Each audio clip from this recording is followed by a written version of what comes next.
Hi everyone and welcome back. Today I've got a classic recipe for you, fried polenta.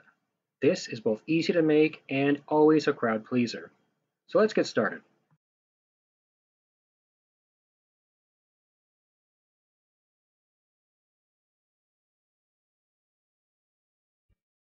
We are going to start by adding 2 cups of cool drinking water to a pot.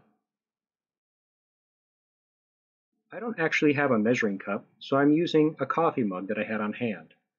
This recipe works great as a ratio recipe. That means 3 parts of liquid to 1 part polenta will work. Doesn't matter what size vessel you use, as long as they're equal portions. The next ingredient on the list is 1 cup of cool milk. If you don't drink milk or would like to convert this recipe to be vegan friendly, simply replace the cup of milk with 1 cup of water or 1 cup of vegetable stock. They will work equally as well.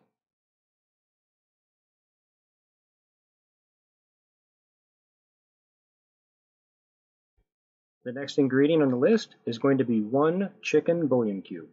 Again, if you're making this a vegan friendly recipe, simply substitute the chicken bouillon for vegetable bouillon.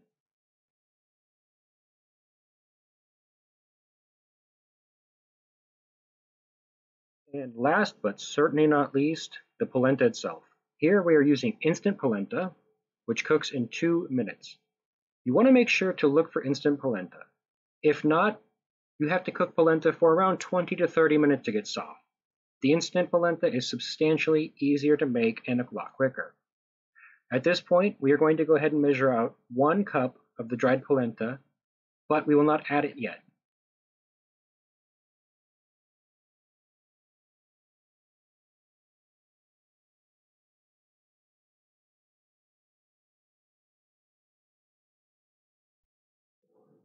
Great.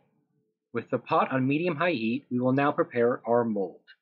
Here I'm using a dinner plate, however traditionally a sheet pan is used.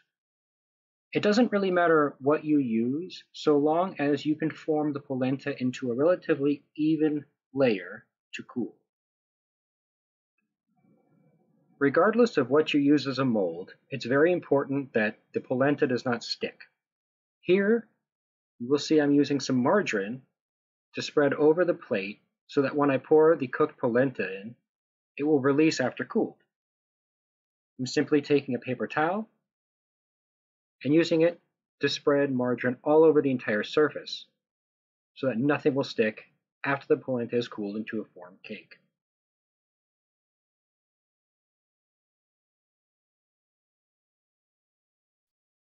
As the mixture starts to get hot and prepares to boil, make sure to stir that bouillon cube and break it up so that it does not stick on the bottom and burn.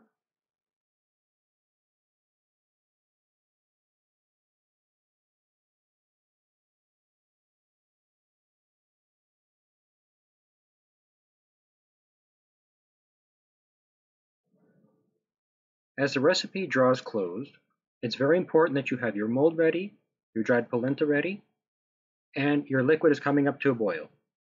Once this comes together, it will happen relatively fast.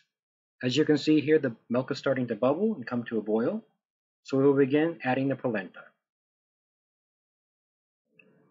As we start adding the polenta, it is very important to slowly sprinkle the polenta in while constantly stirring the liquid.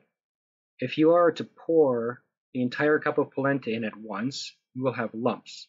If you do not stir constantly while adding the polenta, you will have lumps. These are not easy to work out. It's much simpler, much easier. Just make sure to constantly stir as you shake and drizzle in the polenta slowly, little by little. It will look like there's too much liquid at first, as it does here. However, in just a few moments, you will see the polenta absorb all of the cooking liquid. As the mixture continues to cook, make sure to continuously stir. This will create a more even product at the end, as well as prevent any lumps from forming. Be careful because this is a really hot mixture and it can bubble up and splash on you slightly. As you see here, I'm going to go ahead and pull it off the heat for a moment because it gets a little bit too energetic. I'm going to continue to stir, place back on the heat for a moment.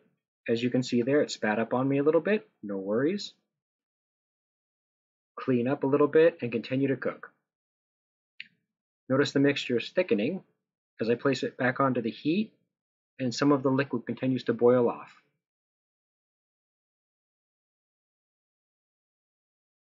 At this point, we want to make sure that the polenta is cooked thoroughly and all the liquid has been absorbed.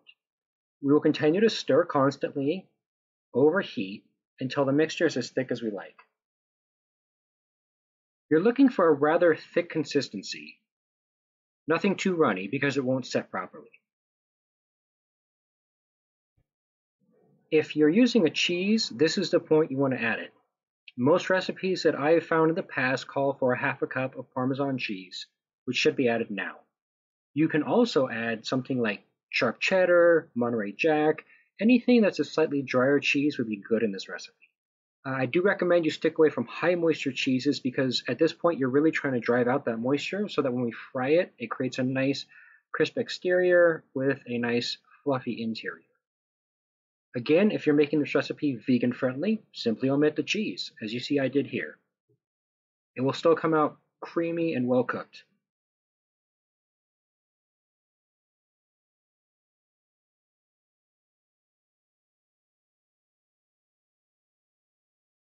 As the mixture begins to thicken really well, we must make sure to continuously stir. I promise you, this little bit of effort is absolutely well worth the results. It's only about 2 to 3 minutes of total cooking time once you add the polenta until it becomes nice and thick, as you can see here. We're going to go ahead and pull it off of the heat and grab our mold, which in this case is a plate, and get ready to form the polenta into a thin layer.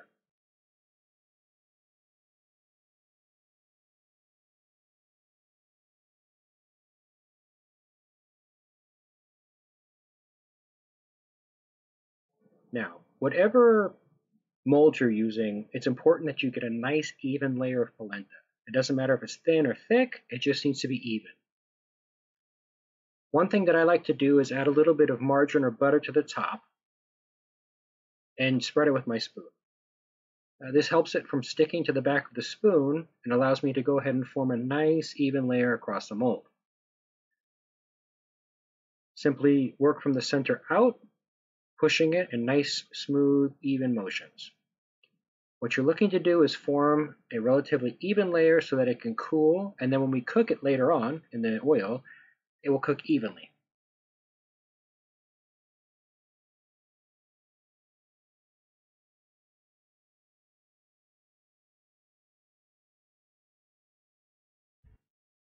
Now that the polenta is in a nice even layer, we need to bring it down to room temperature. I like to place a cup underneath the plate, improving the airflow around and underneath the polenta to cool down. Once it comes to room temperature, we're going to place into the refrigerator for at least an hour before frying.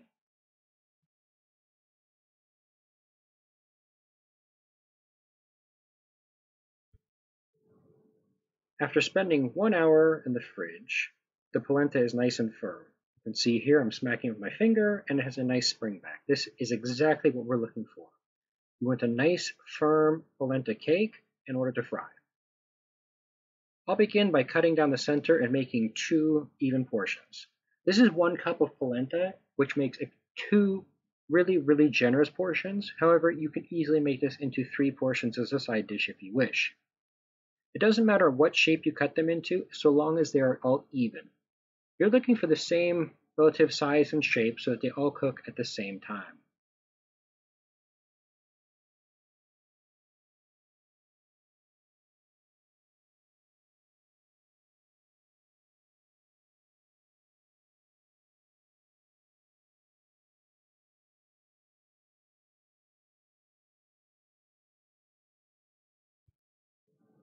As I have here, I've cut the polenta into nice even-sized French fries. I have a small piece of scrap here on the end, which I'm going to actually hold aside for later. I cut it into 2 pieces. What I'll do is actually place this into the oil to test the temperature before placing the rest of the polenta into fry. It's a real easy way, if you don't have a thermometer, to check to make sure that your oil is hot enough before frying. I'm going to go ahead and test the oil temperature here by placing that small test piece of polenta into the oil. I'm shooting for 375 degrees. which may seem a little high. However, the high moisture content of the polenta requires a little bit extra energy from the oil. This temperature looks good to me. As you can see, it's starting to bubble immediately when placed in there. You can use vegetable oil, canola oil, soybean oil, peanut oil. All those will work equally well. The only oil that you really want to stick clear of is something like sesame oil or olive oil. I'm going to go ahead and cook 2 batches. As you can see here, I'm going to place each piece of polenta into the oil, slowly and safely, and make sure that they don't stick. It's very critical at this stage that you make sure that the pieces stay separated so that they can cook evenly. For the first few minutes of cooking, the pieces were going to want to stick quite a bit. However, after they start to set a crust on the outside, that will not be an issue. Place each piece in with a little bit of room around it, and make sure to move around for the first few minutes relatively constantly so that they do not stick. As the polenta cooks, you're going to want to make sure to flip it so that each side gets cooked evenly. The total cooking time was around 8 to 10 minutes for this portion of polenta. It is a high moisture content food, so it takes a little bit extra to get that nice crispy exterior. Once it reaches the level of crispiness that you like, you're going to want to go ahead and pull them off and place them onto a draining rack or paper towels, as you can see here. All right, and to finish off, as soon as you pull these out of the oil, you're going to go ahead and place a little bit of salt over the top just for that extra little kick right before you serve. And that's it, guys. It is that simple. That's how you make fried polenta, which is guaranteed to please the entire family. Hey, remember, if you like this, please give it a thumbs up and make sure to subscribe to my channel. Hit that bell icon so that you get notified every time that we release a new video. Thank you so much for watching. Hope to see you soon.